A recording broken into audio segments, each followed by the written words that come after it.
depois, o primeiro no WhatsApp, depois no Facebook. Mais uma vez a questão do autonomismo, que é bom em algumas tem sido muito bom em algumas ações e tem sido desastroso em outras. Então eu fico pensando amanhã a gente encontrar Daniel, Alice, né, depois dos banners que rodaram aí, e a gente tentando convencê-los a mudar de posicionamento, etc, etc. Então fica aqui mais uma vez o registro, né? Porque no final das contas que tem que sentar para poder discutir, tentar mudar a posição, etc, né? Somos nós. Então fica mais uma vez aqui o registro. É que todo mundo viu, né? Os bannerzinhos estavam lá rodando, né? Com o Daniel, com a Alice, tinha mais um. Era o Daniel, Alice e Otto Alencar. Pronto. E Otto Alencar, exatamente. Então fica mais uma vez o registro aqui de que não consigo entender muito bem, né, essas ações que são tomadas assim, que falam pela categoria, por mais que diga que não vai falar pela categoria, fala pela categoria, né? Então, paciência. Então é isso o ponto, a gente precisa discutir, primeiro, essa ação de amanhã, segundo, se a gente vai tentar reforçar, fazer um debate preliminar, porque a gente tem assembleia na quarta-feira, sobre essa questão da montagem de caravana, ato, etc. A gente tem pouco tempo para isso, tá? Mas eu acho que é uma discussão que a gente tem que fazer. E acho que tem mais algum comentário em termos a título de informe? Não. Então abrir as inscrições para esse ponto, para avaliação. Tá aberto, tá? Sueli. Tá aberto as inscrições. Vamos lá. Como sempre, a gente está na mesma dificuldade de definir. A data do dia 17, ela é regimental. A terça-feira do mês é dia de sessão conjunta do Congresso. Então ela está chamada por conta disso. Mas até agora a gente não tem confirmação. Por isso que a federação está sem saber o que faz. Acho que vai ser difícil, talvez, até a federação chamar caravana, ato no Gramado. Talvez a avaliação seja de chamar as pessoas que forem, né? Porque muita gente já comprou passagem, já se organizou, as caravanas estão rolando por aí. Então talvez dentro do Congresso, porque assim, no Gramado, a federação, para fazer, já que a gente conseguiu botar 15 mil pessoas, a federação quer fazer agora uma com 5 mil pessoas. Demonstra perda de força, fraqueza. Então talvez não tenha ato no Gramado. É isso que eu acho. E a sessão, na semana passada, na terça-feira, a gente falou com os parlamentares. Acho que só Pinheiro disse que a sessão aconteceria no dia 17. Pinheiro e Gilmar, se não me engano. Disseram que a sessão aconteceria, sempre acompanhando um cenário que não era bom para nós. Eles achavam que o governo já tinha caminhado para um processo de calmaria dentro da Câmara. E aí ficaria mais dentro da Câmara, principalmente o Senado. Eles acusam muito o Senado, o governo já está forte lá, e aí isso poderia ser ruim para nós. Mas além desses, quase todos os outros diziam que a sessão não aconteceria, porque achavam que as coisas ainda estão muito confusas dentro do Congresso e que a sessão não aconteceria. Em relação ao autonomismo, mais uma vez, eu reafirmo, para mim, com todas as benesses que talvez que o WhatsApp pode ter trazido, da velocidade, da distribuição dessas informações, para mim ainda é mais prejuízo do que benefício. Mais prejuízo do que benefício, porque essas atividades, essas posições tomadas em nome da categoria, sem discussão com a categoria, sem deliberação nos seus fóruns de deliberação, são muito ruins. Até porque essas pessoas fazem o que querem, tomam as decisões que querem, bota o outdoor na rua, faz o banner, faz a mídia negativa, faz a mídia positiva em nome da categoria, e depois elas não conseguem nem ao menos assumir a responsabilidade pelo que fazem. No fim das contas, depois, a culpa é dos sindicatos, a culpa é da federação, a culpa é de alguém, menos de quem tomou a decisão, fora dos fóruns de deliberação da categoria. Então, realmente, na terça-feira, a gente já estava esperando, na terça-feira, a Alice não, acho que ou não embarcou antes, a gente acabou não conseguindo, não encontramos com ela, mas já estávamos esperando o que seria o encontro depois daquele bonezinho, não vote nunca mais nessa pessoa. Até porque, mais uma vez, a relação que a gente estabelece é de respeito e, até um certo ponto, uma relação de confiança. Então, assim, E é diferente, para quem está em contato com os parlamentares, é diferente conversar com os parlamentares que vieram de movimentos sociais. Por mais que a gente diga assim, eu não entendo como é que eles estão vendendo a história deles, como é que eles estão jogando fora tudo que viveram, tudo que defenderam, agora em defesa desse governo, batendo contra o trabalhador. Por mais que a gente diga isso, a conversa ainda é diferente. Ainda é uma conversa diferente. E assim, o que para mim é muito claro é que nós não estamos, o mundo não vai acabar com a derrubada ou não do veto 26. Não vai acabar. O mundo continua. E o ataque do governo, o ataque do bloco de poder, quando eu digo governo, vamos botar o bloco de poder bem claro. Executivo, legislativo, judiciário, Ministério Público e administrações dos tribunais, porque elas são prepostos do governo, do mesmo bloco de poder, ainda é de ataque ao trabalhador. Então tem muita coisa que vai acontecer pela frente, mas muita, que atinge também o serviço público, porque está na mira, entendeu? É o bode expiatório do momento, o ataque é para todos os trabalhadores, mas no momento, vamos tirar aqui do serviço público, e os nossos aliados serão esses caras. Por incrível que pareça, serão ainda esses caras. E aí, a outra pergunta que fica para mim é o seguinte, aí hoje a gente faz mídia negativa para um, detona um e elogia o outro. Beleza, a gente foi proposto na Assembleia, a gente não pode esquecer disso, gente. Foi proposto na Assembleia, elogio o Eduardo Cunha. Alguém aqui está querendo elogiar o Eduardo Cunha?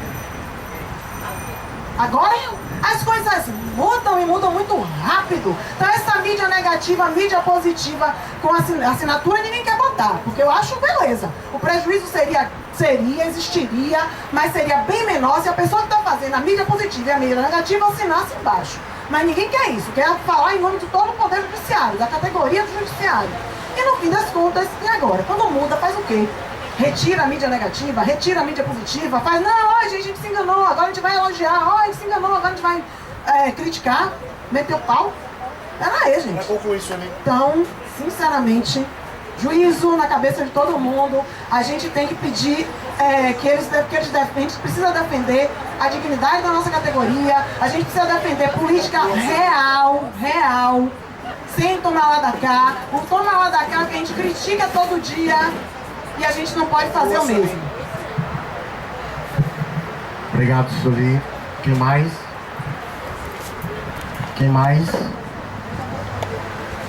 Gente, eu acho que esse assunto era o mais importante, não? Não é? Israel se inscreveu, Lindinalva se inscreveu. Vamos lá, Israel.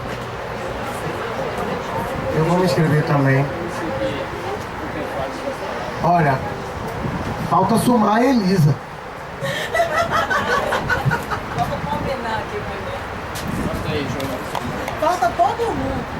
Não, eu tô falando porque se inscreveram os mesmos do primeiro ponto. É só isso que eu disse. Taca ali pau nesse carrinho, Marcos. Vamos lá. É a definição do dia 17.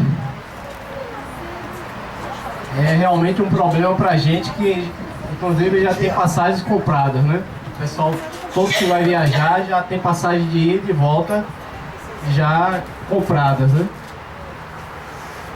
E a gente precisa realmente saber dessa informação com segurança, porque a saída está para o dia 16 e o retorno dia 19. A questão maior é que a gente tem, além de Cunha, nós temos outra figurinha ali que é a pior de todas e que ninguém fala, é o tal do Renan. Se Cunha roubou 20 milhões ali na Suíça, Renan tem quase a metade de Maceió. E é por causa desse cabra alagoano que nosso veto não caiu. Que muitos aqui acompanharam. Aqueles 5 minutinhos que Fred disse que havia, que eu acredito que foi muito mais do que isso, mas usando os 5 minutinhos que Fred disse que o veto cairia, esses 5 minutinhos foi ele que prorrogou para até hoje. E isso tudo, essa estratégia que ele usa, não é? Ele põe dia 17, já sabendo que 17 haveria esse congresso, esse evento do PMDB, já sabia que isso dispersa os deputados, senadores. Então o cabra é muito maquiavélico. E além de ser maquiavélico, ele teve grandes professores ali, né? ACM, Sarney e vários outros. Mas é de grande importância para a gente, não só da Bahia, mas do Brasil inteiro, que está aguardando essa data. Porque o trabalho lá dentro do Congresso, essa sessão da derrubada do veto, sem os colegas lá dentro, realmente é assinar o cheque em branco para eles. E aí eles vão deitar e rolar. Ao contrário dos servidores, do grupo de servidores lá dentro, pressionando, jogando dólares. Então, assim, é uma informação, Fred, aí que vocês que estão... É difícil, não tem. Aguardar. Porque na pior das hipóteses vai ter que remarcar de última hora mesmo. E aí se eles colocarem lá pro dia 24, né? 24, remarcar. O que não pode ficar é a gente deixar assinar um cheque em branco para eles. Seria só isso. Obrigado, Israel. Lindy, você. Vou ser bem rápida, até porque acho que eu tô com alergia ao TRE. Não tossi a semana passada toda. Hoje chego aqui e começa a desgraça da tosse. Assim, eu vou mais ou menos assim no mesmo discurso de Sueli. A gente, desde a primeira semana que nós estamos indo ao aeroporto, geralmente somos eu, Sueli, Fred chega mais tarde, Júnior chega cedo, Zaide. Alguns de nós somos as pessoas responsáveis pela interlocução com os parlamentares. Por quê? Porque a gente é mais gatinho, é mais bonitinho? Não. Porque a gente começou fazendo esse trabalho desde o início. E a gente adotou uma linha de trabalho. Na semana passada, a cada semana, obviamente, muda a abordagem. Semana passada, a nossa preocupação era saber se vai haver a sessão do dia 17. Neste sentido, a gente inclusive falou com o irmão Lázaro, que anotou no celular dele para confirmar para a gente amanhã se vai ter a sessão do dia 17 ou não. Eu espero que alguém lembre a ele que ele precisa nos dar uma resposta. Mas assim, nós estamos fazendo essa abordagem. A nossa prática tem sido a seguinte: conversamos com os parlamentares, perguntamos como é que está, com relação ao PCdoB, de Alice, de Daniel, de não sei quem. A gente tem insistido, eles votam com a bancada. Gente, vocês vão votar contra o trabalhador, o nosso discurso tem sido esse. Porque o PCdoB, historicamente, defendeu os trabalhadores e nesse momento vai votar contra. A gente não está batendo em Alice, batendo em Daniel, batendo em Davidson, a gente não está batendo. O nosso papel é conversar e tentar convencer. Como o Sueli disse, o nosso discurso com o pessoal que foi da antiga esquerda é o pessoal que é da velha direita. É outro, certo? Mas nós não usamos discurso agressivo em nenhum momento. Inclusive, logo no início, tinha alguns que reagiam muito mal à nossa aproximação. Hoje em dia, Paulo Magalhães me chama de minha princesa.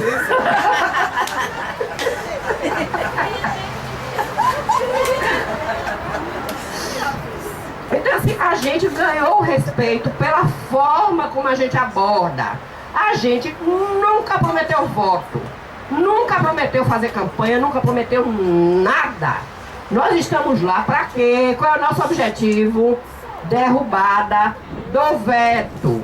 Qual é o nosso poder de convencimento? Argumento. Estamos há 9 anos sem reajuste, vocês que sempre defenderam os trabalhadores, não somos responsáveis pelo ajuste fiscal. Se tiver um tsunami no país, o servidor público do judiciário não é a causa. Então nós fazemos isso. Pra gente é muito ruim. A semana passada eu particularmente estava tensa, porque esperávamos a receber a rebordosa de todos os lados a qualquer momento. Então assim, é um apelo que eu faço. As pessoas assumam a sua própria responsabilidade pelo aquilo que fazem. Porque não é porque nós estamos direção do sindicato que nós somos obrigados a responder por pessoas irresponsáveis que vão colocando o que querem e bem entendem sem se identificarem. Isso é uma coisa muito ruim. E a gente sabe que isso pode ser revertido contra a gente. Como disse Sueli, o mundo não acaba depois da derrubada ou da manutenção do veto. Nós que militamos desde 1900, antigamente, ainda aqui na época de Amades Barreto, sabemos, essas pessoas que estão lá, não vote nunca mais, já estiveram com a gente, já estiveram aqui colados, intervindo, colados com a gente, participando, ajudando a trazer imprensa. Essa não é a nossa última luta. Ou será que é? Derrubou o veto, o mundo acabou e a gente não precisa de mais nenhuma luta? É isso que a gente está esperando? Não. Então a gente precisa ter cuidado com o que a gente faz. Precisa ter cuidado, precisa ter responsabilidade. Não estou defendendo fulano, ciclano, beltrano. Eu estou falando genericamente. Essa não é a nossa última luta. O mundo não acaba depois da derrubada da manutenção do veto. Obrigada. Obrigado, Lindy. Sou eu. Peraí. Bom, eu vou lá. Primeiro dizer o seguinte. Eu queria aqui começar falando que nossa greve terminou já tem mais de um mês. Né? E ainda não temos... Não sabemos ainda se teremos sessão, se não teremos sessão, etc. Então isso aqui é só uma sinalização, porque eu sei que tem muitos colegas que ainda não entenderam o motivo da nossa defesa em função do final da greve, né? Por que a gente achava que a greve deveria ser suspensa naquele momento. A avaliação que a gente fazia à época, que está colocada, é que a gente tinha uma greve que era uma greve sim, sem nenhuma perspectiva. Não é a perspectiva que eu digo, sim, sem nenhuma...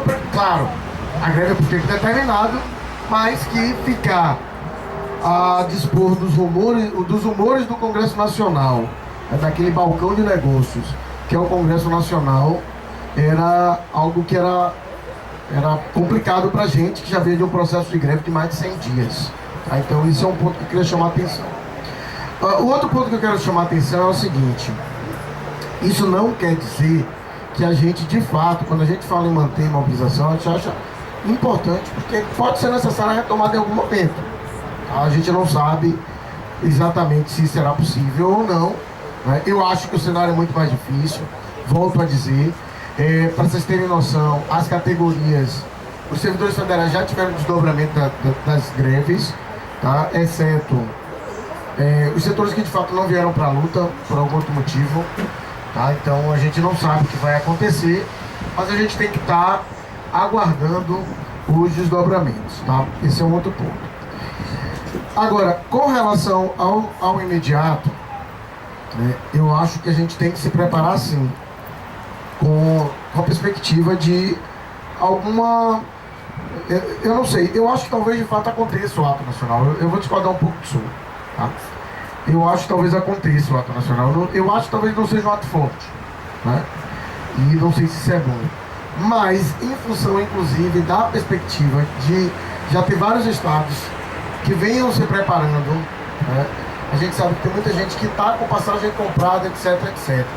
E esse cenário de definição acaba sendo muito ruim. Então acho que talvez uma saída possível seja acontecer esse ato. A gente tem a Assembleia na quarta-feira e eu espero que daqui para lá a gente tenha já alguma indicação nesse sentido. Né? Mas eu acho que é importante, porque assim, Lindy, mas assim, sinceramente, o problema hoje, na verdade, não tá. Porque assim, uma coisa primeiro, são 3 momentos, né? Primeiro, você vai ser chamado, e aí isso depende de Renan. Segundo, sendo chamado, você vai ser mantido. Terceiro, sendo mantido, você vai ter quórum.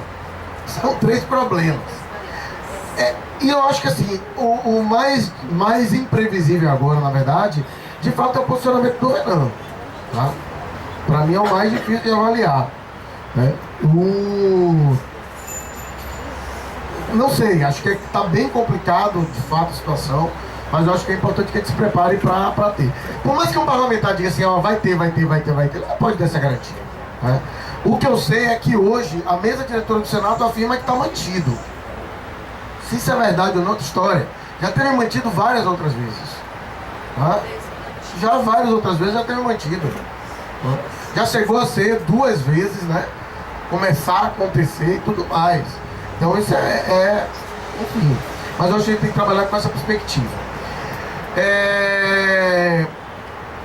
O que mais que eu tinha para colocar aqui? Bom, sobre essa questão aí, eu acho que não da atividade no aeroporto, só para ficar claro, eu não estou e não vou fazer, até porque se tem alguém que começou uma luta contra o governismo há muito tempo, quando era cômodo estar do lado dos governistas que eles dirigiam, fomos nós.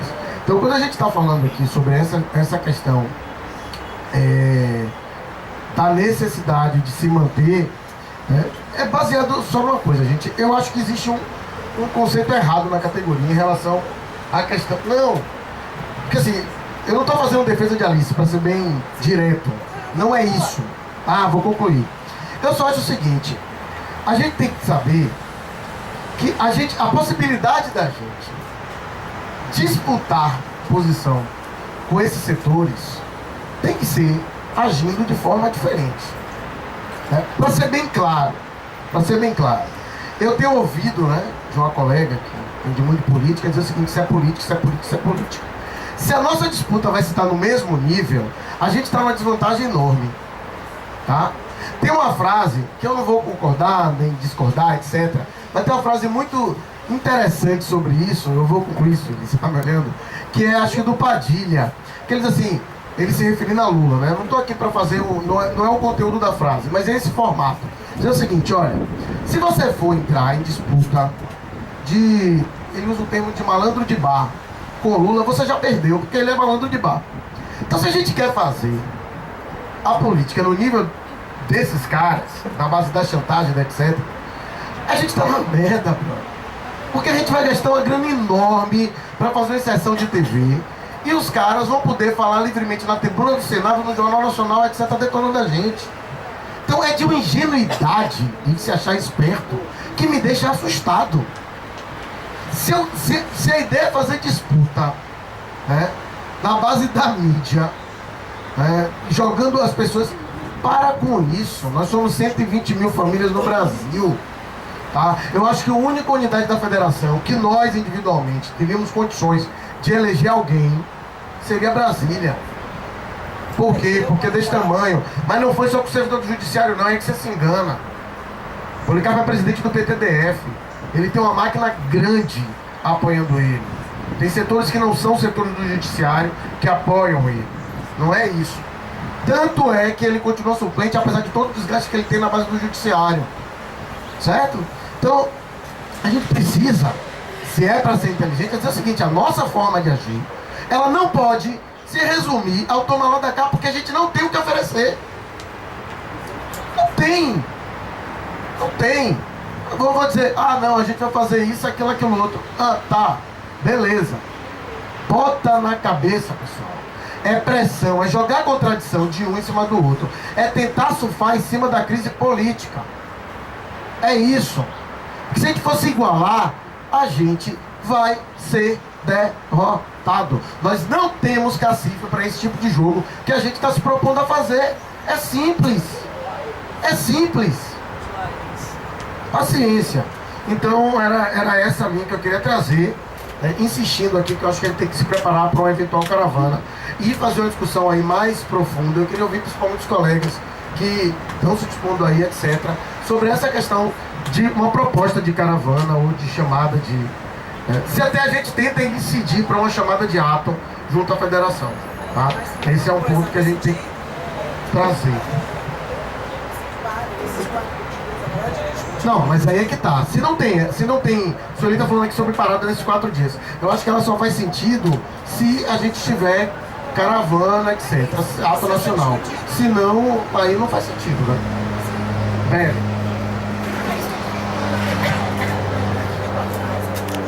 Ah, desculpa, Beli, tem a Alice Manuela antes. Desculpa.